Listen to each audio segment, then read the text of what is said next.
we turn to the trial in earnest, the Senate has one more major accomplishment to deliver to the American people.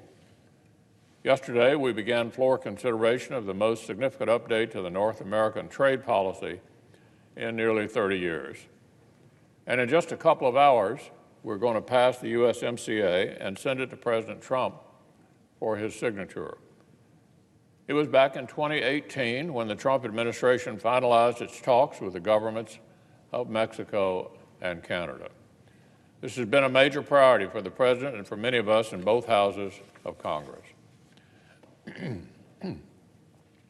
That's because American livelihoods in every corner of every state depend on these critical relationships.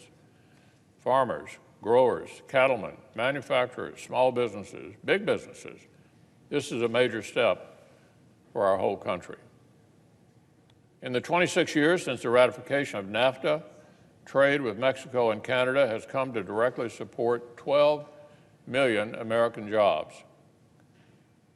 12 million workers and their families who depend on robust trade with our North American neighbors.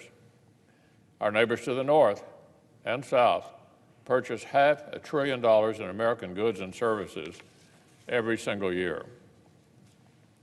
That includes more than a quarter of all the food and agricultural products grown here in the United States. Take my home state of Kentucky as an example. Mexico and Canada buy $300 million of agricultural exports from Kentucky growers and producers every year. They buy $9.9 billion of our state's manufacturing exports, and on and on. Commerce with our neighbors is essential across the board. No wonder experts estimate that USMCA would create 176,000 new American jobs. No wonder they predict it will yield tens of billions of dollars in economic growth. No wonder farmers, ranchers, steelworkers, and manufacturers across our country have been so eager to see the USMCA signed, sealed, and delivered. In one recent letter, Kentucky farmers told me, quote, "We need the agreement ratified and we need it to happen now." I know my colleagues have been hearing the same thing from their home states, Republicans, Democrats, senators, representatives. Our incoming has been the same. Get this deal passed. Failure is not an option. Of course, for far too long, our counterparts in the House kept all these Americans waiting. It took more than a year and a lot of pressure from Senate Republicans to get the Speaker of the House to stop blocking the trade deal and finally let the House vote on it. Late last year, she finally relented. It passed by a big bipartisan margin, of course, and I now expect that kind of vote will repeat itself here in the Senate.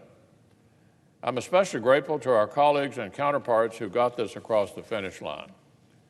To the U.S. Trade Representative, Bob Lighthizer, and his hardworking team led by his Chief of Staff, Jamison Greer. To Chairman Grassley for leading the bipartisan effort in the Senate Finance Committee and his trade team led by Nassim Fussell. To Ranking Member Wyden, his trade counsel, Jamie White, and all of our Finance Committee colleagues and staff. To the chairman of our other committees of jurisdiction who worked nimbly to get this done. I want to thank the exceptional cloakroom staff, in particular Christopher Tuck. And I'd like to thank members of my own team whose efforts were invaluable, most especially my Chief Economic Policy Counsel, Jay Khosla, whose role in securing this agreement has been absolutely essential.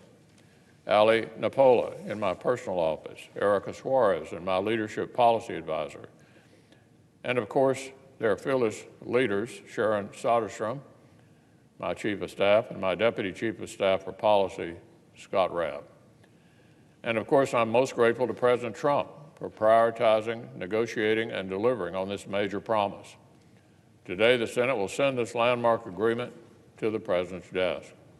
A big bipartisan win. And it comes the very same week as President Trump also signed Phase 1 of his administration's trade agreement with China. Quite a week of substantive accomplishments for the nation, for the President, and for our international trade. And both of these measures will only add to all the other Republican policies of the past 3 years that have helped generate this historically strong economic moment for working Americans and for their families. So, I would urge every one of our colleagues to join me in voting to pass the USMCA.